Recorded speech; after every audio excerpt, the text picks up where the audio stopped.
Many of you must have heard by now, the NBA officially proposed changing the draft requirement from 19 to 18 years old, a format that brought in players like Kobe Bryant, Kevin Garnett, and LeBron James straight out of high school. This all came after Zion Williamson ripped his Paul George's 30 seconds into a match versus North Carolina. And while Nike was the first to get some heat, the media went after Paul George, in which he had this to say. My only concern was for Zion. Honestly, people was making a big deal about the shoe when everything should have been about Zion and his injury. That was the only thing I was concerned about, is how well or how bad it was. And hopeful that it wasn't too bad and it was something he could come back from. Some NBA players went on Twitter to show their support for Zion, while others took it as an opportunity to shine some light on college basketball.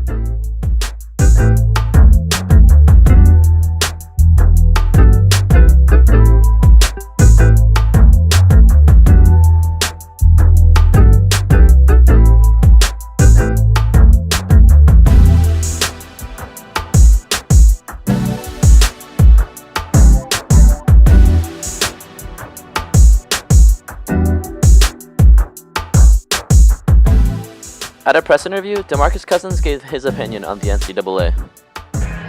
College basketball and NCAA is bullshit. So my advice to him is do what's best for you and your family. And obviously college is.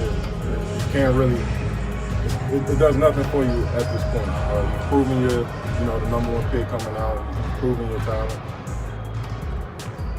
You're ready for the next level. And but with that being said, just how crooked the whole NCAA business is.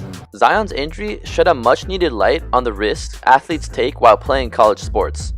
For the first time ever in 2017, the NCAA's revenue exceeded $1 billion. While this might sound good for the popularity of college ball, none of the money actually goes back to the players, or even the classroom. Most of the money goes to the coaches, athletic directors, and some administrators, while the rest goes to scholarships to attract more college recruits.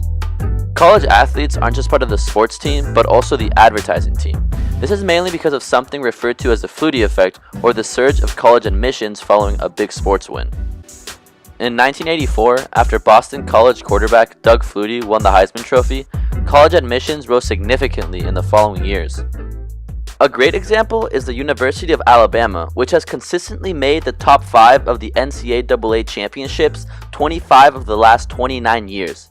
They reportedly make around $143.3 million every year.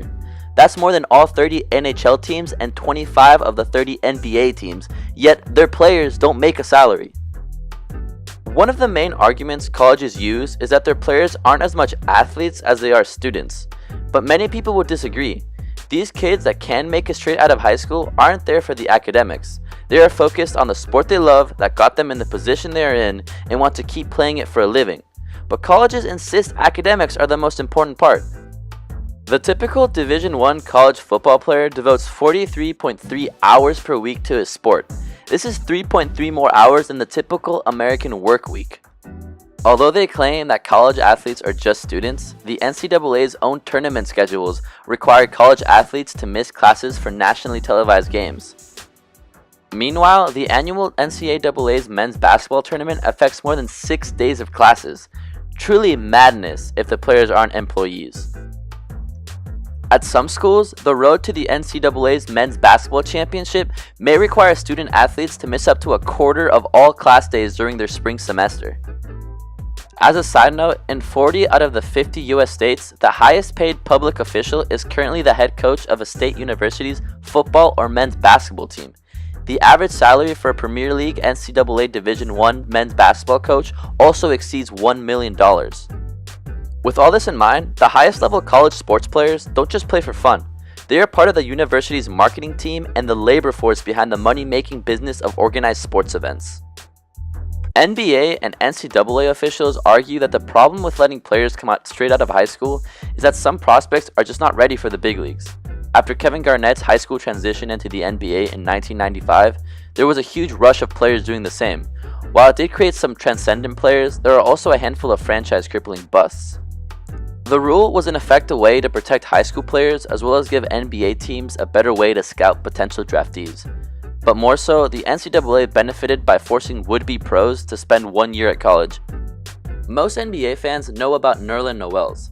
Bless up that he is healthy, making millions, and playing for a title-contending OKC team, but not many thought things would pan out this way. Coming out of high school, he was one of the top recruits across the nation. He ended up playing for the University of Kentucky, where he tore his ACL going for a block. Where he was once predicted to be the #1 overall draft pick in the 2013 draft class, his injury caused his value to drop.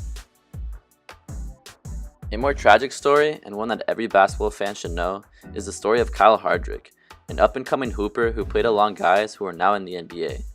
At the end of his freshman year, Kyle committed to play at the University of Oklahoma. During his first year, he was playing in a scrimmage when the players tripped over one another and Kyle's knee popped. The university's medical staff saw nothing wrong in the x-rays and insisted he continue playing despite the pain Kyle said he felt. His mother ended up taking him to a doctor who diagnosed him with a torn meniscus. When he finally had surgery to repair the damage, it was already too late and his knee was permanently injured. His mother was told by the doctor if he had taken care of his knee long ago, he wouldn't be in the same situation. To make matters worse, the university refused to help and revoked his scholarships because of his inability to play. The school released a statement saying that Oklahoma student athletes have access to a highly respected and accomplished team of medical doctors. When student athletes choose to seek physicians beyond that work closely with us, as was the case with Mr. Hardrick, they do so at their own expense and risk. And even if they aren't coming out of high school to play at the NBA level, the NCAA's strict policy against college athlete sponsorships still blocks them from making any sort of money for the work they do. They risk it all playing for a college that only sees them as a marketing tool. If you don't help, even if it's because of an injury that you sustained at the college, they'll drop you. The biggest problem with the one and done rule is its basic impositions on freedom. It forces people who have an opportunity to make their dreams come true, as well as make millions of dollars, to wait and risk it all for the sole benefit of an organization that exploits children and makes billions off their likeness.